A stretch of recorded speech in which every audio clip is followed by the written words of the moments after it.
Muito bem, nós vamos falar sobre esse dado positivo, né?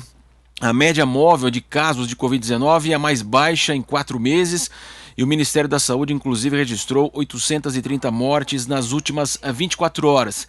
E para conversar conosco, nós vamos conversar agora com Ivan França para abordar esse dado, né? Ele que é infectologista do Hospital AC Camargo. Olá, Ivan! Olá, boa tarde. Boa tarde, Ivan. Havia uma grande expectativa, infelizmente, nós tivemos aí os meses mais mortais e também com maior volume de infecção entre abril e maio, e ficava aquela expectativa, inclusive, de uma outra onda. O senhor acredita que o avanço da vacinação vai impedir, de fato, aí, aquela situação que vivemos, infelizmente, 4 mil mortes e também uma expansão do número de casos? Não, a gente espera, né? É uma boa notícia, é uma ótima notícia, mas lembrando que a gente sempre, aqui no Brasil, a gente tem as quedas, né, desse número de mortes, número de casos novos, mas a gente nunca vai para um patamar muito baixo. A gente sempre começa a aumentar já estando num patamar alto, e quando a gente cai, a gente muitas vezes fica estacionário num patamar um pouco alto ainda, né? Então, é uma coisa que a gente tem que comemorar, sim, essa redução, mas não pode baixar a guarda, principalmente porque a gente sabe, sim, deve ter a ver com a vacinação, porque a gente percebe, principalmente, as faixas etárias que mais internam no momento, são as faixas etárias ainda sem a vacinação, ou pelo menos sem as 2 doses da vacina. Com certeza a gente acha que tem uma influência daquela população que já foi vacinada, principalmente aqueles os mais idosos que já tomaram as 2 doses, estão indo menos ao hospital, estão precisando menos de internação, né? Mas ainda não dá para a gente comemorar tanto, e principalmente não dá para baixar a guarda, porque 700 e tantos casos novos, né? E ainda esse número de óbitos alto, caiu 25%, mas é um número alto, né? Não dá para comemorar ainda assim, e não dá para baixar a guarda. Sem dúvida, é o chamado platô, né? O Brasil acaba, claro, 4 mil mortes, é uma situação totalmente absurda, mas regride para 2 mil mortes, então também uma situação, como o senhor disse, né? É um platô que permanece muito alto e um volume de infecções na casa de 70 mil casos, que também é um volume muito alto, que pode propiciar, inclusive, esse é o grande receio, as variantes e também a eficácia das vacinas. Eu queria que o senhor falasse da eficácia das vacinas em relação às variantes.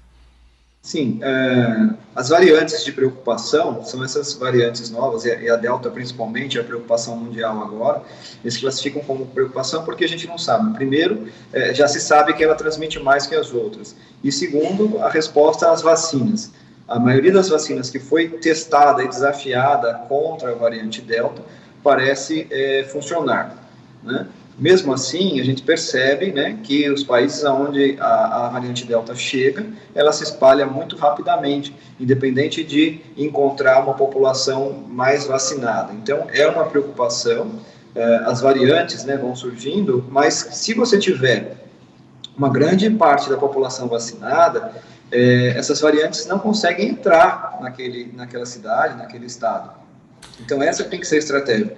Além de você acelerar realmente a vacinação, como estamos tentando fazer, continuar com as outras medidas de prevenção, para que essa variante não se espalhe.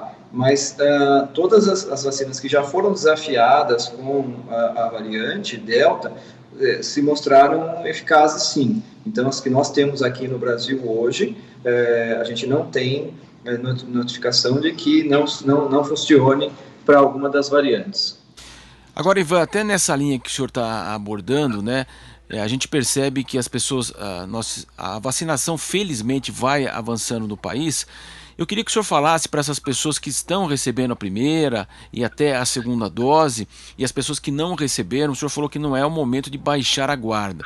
Ou seja, me vacino e aí posso voltar à vida normal. A gente sabe que estamos no segundo ano de pandemia, infelizmente famílias foram destroçadas até por mortes, amigos, parentes, situações econômicas também irreversíveis, houve um fechamento geral de vários setores, esse reflexo econômico foi muito forte na pandemia. Também a gente sabe que as pessoas estão cansadas, a gente observa caminhando pelas ruas, as pessoas têm o desejo de voltar a fazer aqueles hábitos simples que não eram tão valorizados e hoje a gente sente muita falta. Queria que o senhor falasse justamente a conduta a partir de agora, para quem tomou vacina também e quem está na expectativa de tomar a vacina.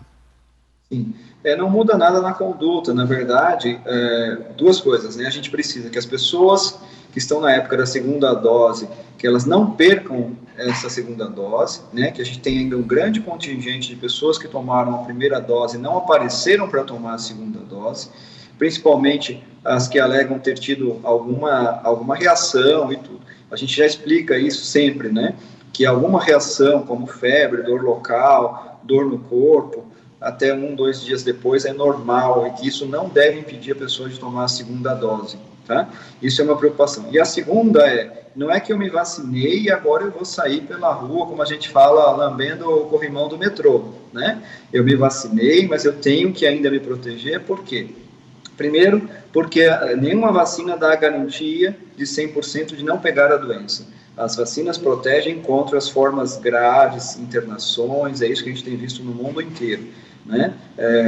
Diminuir o número de internações, é isso que a gente quer, tá? Então, mas aquela pessoa que toma a vacina e acha que agora vai ter vida normal, ainda não é esse o momento. Mesmo que a gente esteja vendo alguns países da Europa, Estados Unidos, liberando o uso da máscara em alguns ambientes, a gente não está nessa situação ainda. Infelizmente, a gente não está nessa situação. Então, mesmo vacinado, tem que continuar se protegendo e protegendo o outro, protegendo a sua família e protegendo o outro. Então, mesmo a pessoa vacinada, continua usando máscara o tempo inteiro, continua tendo as medidas de afastamento social e higiene das mãos. É isso que vai garantir as duas coisas juntas. A vacinação andando mais rápida, com certeza vai ter um efeito positivo, e a gente acredita que está vendo esse efeito já, um pouco disso. E a outra coisa é continuar se protegendo. Não dá para sair por aí achando que a vida voltou ao normal ainda. A gente, para chegar nesse ponto, ainda precisa ter essa evolução de muitas pessoas vacinadas, que a gente ainda não tem um número satisfatório, né, de pessoas vacinadas, que seria pelo menos acima de 70% da população. Uma situação que estamos vivenciando, trouxemos aqui há pouco, né, essa questão da escolha das vacinas. Municípios, inclusive, têm adotado aí medidas que, se a pessoa se recusar, ela vai ter que assinar um termo de responsabilidade e vai para o final da fila. Ouvimos há pouco o prefeito Eduardo Paes, no Rio de Janeiro, abordando esse tema, o prefeito Ricardo Nunes, aqui de São Paulo. Aqui no ABC, municípios estão adotando essas práticas. São Paulo também pode ter, inclusive uma lei foi protocolada na Câmara. O que o senhor pode falar em relação às vacinas? Por que as pessoas estão na sua mente, essa é melhor que aquela? Eu queria que o senhor falasse um pouco da eficácia das 4 vacinas que estamos aplicando aqui no país. A única exceção que hoje o Programa Nacional de Vacinação coloca é para gestantes, que nas gestantes não está sendo mais aplicada a vacina da AstraZeneca, porque a gente teve evento adverso em gestante, evento com tromboses. Então, para gestante, é a única exceção que existe no Programa Nacional de Imunizações, que as gestantes não devem tomar a vacina da AstraZeneca.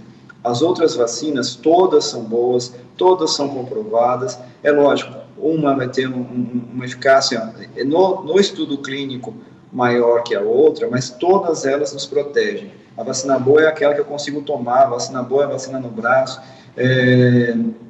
A maioria dos profissionais de saúde do Brasil inteiro tomou a Coronavac.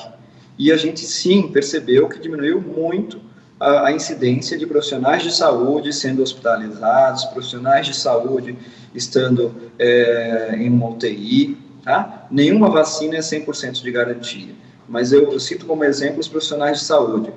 Quase a totalidade dos profissionais de saúde, pelo menos aqui em São Paulo, tomaram a Coronavac, porque tiveram na primeira leva e era a vacina que a gente tinha disponível, né? E mesmo com essa eficácia para casos novos, menor que as outras, né, que a gente tem aí Janssen, AstraZeneca e Pfizer falando uma eficácia maior que no caso da Janssen e da AstraZeneca maior que 90%, 95%, elas protegem da mesma forma. Então, os profissionais de saúde foram, na sua maioria, vacinados com a Coronavac, e a gente sim percebeu um decréscimo muito importante em internações e internações de UTI. Então, todas as vacinas protegem. E se a gente tem que ter a estratégia de ter pessoas vacinadas, com qualquer plataforma de vacina, mas as pessoas vacinadas, tendo um número maior de pessoas vacinadas, é que a gente vai estar protegido. Nós agradecemos Ivan França, que é médico infectologista do Hospital AC Camargo, falando a respeito desse dado positivo. A média móvel de casos é a mais baixa em 4 meses no país e nós abordamos esses assuntos. Ivan, muito obrigado. Boa tarde ao senhor. Eu que agradeço a você e a sua audiência.